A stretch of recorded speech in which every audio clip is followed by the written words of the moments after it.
শিল্প কারখানা বেসরকারীকরণের প্রতিবাদে আজকের এই শ্রমিক সমাবেশের সম্মানিত সভাপতি, ভাইস পরিচালক, খেলাফত মজলিস মহানগরীর নেতৃবৃন্দ, আমার প্রাণপ্রিয় সাংবাদিক বন্ধুগণ, সংগ্রামী ঢাকাবাসী, আসসালামু আলাইকুম ওয়া রাহমাতুল্লাহ। প্রিয় ভাইরা আমার, বক্তব্য স্পষ্ট।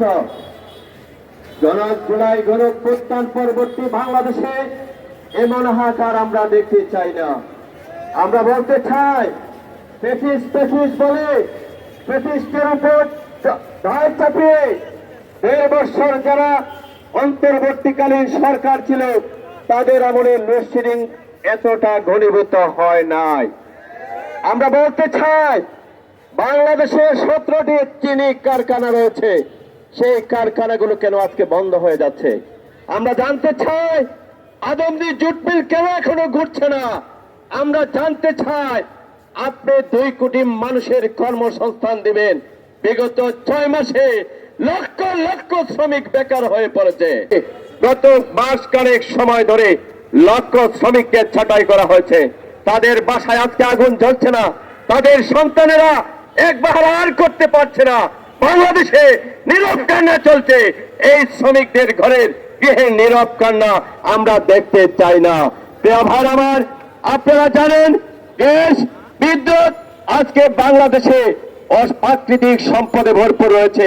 গ্যাস সংস্কারের জন্য, গ্যাস উত্তোলনের জন্য কোন সরকার কোন পদক্ষেপ না দিয়ে বিদেশ থেকে কারিগরি সহযোগিতা নিয়ে, বিদেশ থেকে আমদানি নির্ভর করে বাংলাদেশের অর্থনীতিকে ভেঙে দেওয়ার জন্য এই সরকার আবার নতুন করে ফোন দিয়ে হাঁটছে।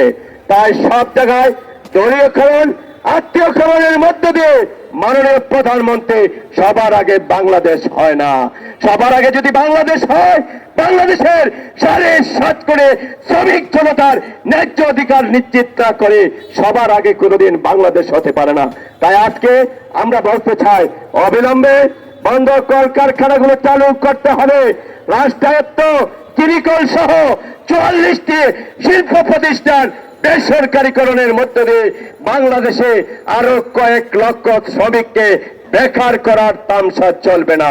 আমরা বলতে চাই, টিসিবিকে উন্মুক্তকরণ করে দিতে হবে, যাতে এদেশের 1.25 কোটি অর্ধেক মোট জনশক্তির অর্ধেক জনসংখ্যার অর্ধেক শ্রমিক শ্রেণী অল্প দামে নিত্য পণ্য যাতে কিনতে পারে।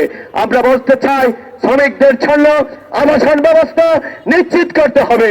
কর্ম পরিবেশের কারণে আজকে আমাদের শ্রমিকরা টেনশন ভাবে জীবন দিতে হচ্ছে, আমরা সেটা সহ্য করতে পারি না। আমরা স্পষ্ট ভাষায় বলতে চাই, টেনশন ভাবে শ্রমিক ছাড়াই বন্ধ করতে হবে। আজকে শ্রমিকদেরকে বাংলাদেশের শিল্পপতিরা মানুষ মনে করে কিনা আজকে প্রশ্ন দেখা দিয়েছে। স্বাধীনতার 57 বছর পরেও যদি আজকে শ্রমিকের কর্ম পরিবেশ, শ্রমিকের অধিকার, রাষ্ট্রায়ত্ত কলকারখানা সুষ্ঠুভাবে পরিচালনার জন্য যদি মিছিল করতে হয়, আন্দোলন করতে হয়, তাহলে আর কি বলার আছে? বন্ধুগণ আমার, আপনারা জানেন, সর্বশেষ জুলাই গণঅভ্যুত্থানে 300 শ্রমিক জীবন দিয়েছিল। আজকে আপনি কৃষকের জন্য কার্ড বানাচ্ছেন, আপনি সাধারণ ফ্যামিলি কার্ড দিচ্ছেন। আমার 7.5 কোটি এই শ্রমিকের জন্য আপনার কি আয়োজন জাতি জানতে চায়। আমরা বলতে চাই, মানুষের পেট দেয়ালে আটকে গিয়েছে। যদি দ্রব্য পণ্যের মূল্য যদি আপনি নিয়ন্ত্রণ করতে না পারেন, যদি বন্ধকৃত শিল্প কলকারখানাগুলো চালু করতে না পারেন, যদি শ্রমিকের অধিকার নিশ্চিত করতে না পারেন, পরিবহন সেক্টরে দুর্নীতি, চাঁদাবাজি যদি বন্ধ করতে না পারে, মনে রাখবেন আবার কিন্তু জুলাই হবে। বাংলাদেশের মানুষ কিন্তু ফেলে যাবে না, আপনারাও ফেলে যেতে হবে। আমরা বলতে চাই, শেখ হাসিনা হেলিকপ্টারে গিয়েছিলেন, আপনারা হেলিকপ্টার পাবেন না, হেলিকপ্টার বন্ধ করে দেওয়া হবে। সুতরাং আসুন সবাই তো একটা সিদ্ধান্ত নিন, রাষ্ট্রায়ত্ত কলকারখানা, চিনি কারখানাগুলো আপনারা বেসরকারীকরণ করতে পারবেন না। শ্রমিকদের ন্যায্য মূল্য নিশ্চিত করতে হবে।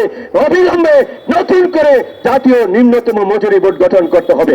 আপনারা জানেন, এই মজুরি বোর্ড যারা গঠন করে শুভক্ষণের পাখির মধ্য দিয়ে রাষ্ট্রের কর্তা ব্যক্তিদেরকে দলীয়ভাবে নিয়োগ দেওয়ার মধ্য দিয়ে তারা শ্রমিকের ঘাম বিক্রি করে তারা খায়, তারা শ্রমিকের অধিকারের কথা বলে না।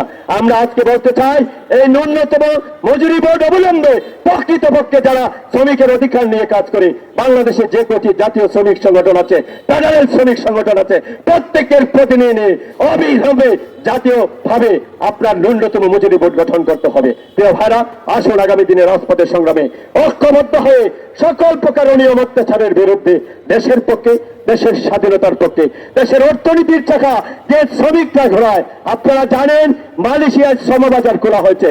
আজকে সিন্ডিকেটের কারণে, দলীয় ক্যাডারদের কারণে, এই সরকারি দলের বাণিজ্যিকরণের কারণে আজকে সেখানে মালয়েশিয়ার শ্রমবাজার আবার বসতে যাচ্ছে। আমরা বলতে চাই, সেই শ্রমবাজারকে উন্মুক্ত করে দিতে হবে, কোন প্রকারের দালালি সেখানে মেনে নেওয়া হবে না। তাই আসুন মালয়েশিয়ার শ্রমিক পাঠায় ঐক্যবদ্ধভাবে আমরা আন্দোলন সংগ্রাম গড়ে তুলি। আগামী